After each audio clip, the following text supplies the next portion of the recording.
Social media پر مختلف نظریات رکھنے والے لوگوں کے درمیان کافی صحت مند بحث ہوتی رہتی ہے، لیکن ایک چیز جو اکثر دیکھنے میں آتی ہے وہ یہ ہے کہ جو غیر جانبدار اور سیکولر مانے جاتے ہیں ان کی سوچ اور نظریات پر سنگھ کے جھوٹے پروپیگنڈے بہت اثر انداز ہو رہے ہیں۔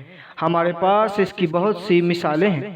امرناتھ یاترا میں ہندوؤں کی مدد کے لیے حکومت کچھ نہیں دیتی ہے، لیکن جب مسلمان حج کے لیے جاتے ہیں تو ان کو لیے کروڑوں روپے کی مدد کرتی ہے۔ حکومت ہندو پجاریوں کو کوئی پیسہ نہیں دیتی ہے، لیکن مسلم مدرسوں میں پڑھانے والے مولاناؤں کو لاکھ روپے کی تنخواہ دیتی ہے۔ حکومت مسلم مقدس جگہوں اور درگاہوں کے پیسوں کو ہاتھ بھی نہیں لگاتی ہے، لیکن سبری مالا جیسی مندروں کو پوری آمدنی پر قبضہ کرتی ہے۔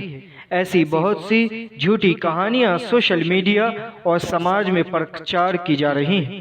اسی طرح کا ایک اور الزام یہ ہے کہ ہندو لڑکیوں کو لو جہاد کے ذریعے شام پہنچایا جا رہا ہے۔ یہ پروپیگنڈے وہ ہیں جنہیں RSS کے ذریعے تیار کیا گیا ہے۔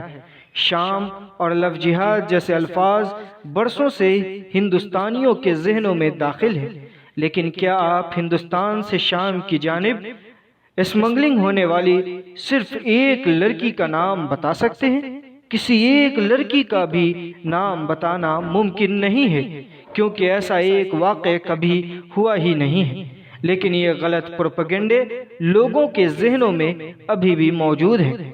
شام، افغانستان اور بکریوں کو چرانے جیسی باتیں کہنے والوں کو ترغیب دینے والی ایک واقعہ ہے۔ یہ سب کہانیاں پولیس نے بتائی ہے، لیکن ان کے پاس بھی کوئی ثبوت نہیں ہے۔ اس کے پیچھے کا کھیل اور بھی زیادہ خطرناک و پراسرار ہے۔ 4 عیسائی، ایک ہندو اور ایک مسلمان گئے ہیں۔ بیسٹن ونسٹ، اس کی گرل فرینڈ نمشا، اس کا بھائی بیکسن ونسٹ اور گرل فرینڈ میرن، راشد عبداللہ اور ان کی گرل فرینڈ سونیا سیپسٹن پر الزام عائد کیا گیا ہے کہ وہ افغانستان گئے ہیں۔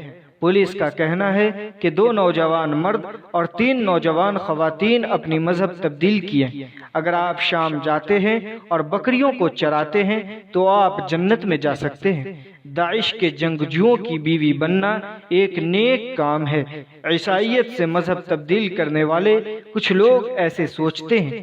اس جیسے کہانی ناقابل تلافی ہے۔ ہندوستان میں 20 کروڑ مسلمان ہیں۔ ان 20 کروڑ مسلمانوں کے ذہنوں میں نہ آنے والے خیال ان کو کس نے بتایا؟ پولیس کے ذریعے کہی گئی کہانی کی حقیقت جاننے کے لیے اخبارات میں کچھ دن پہلے آئی ایک خبر کو یاد کرنا ہوگا۔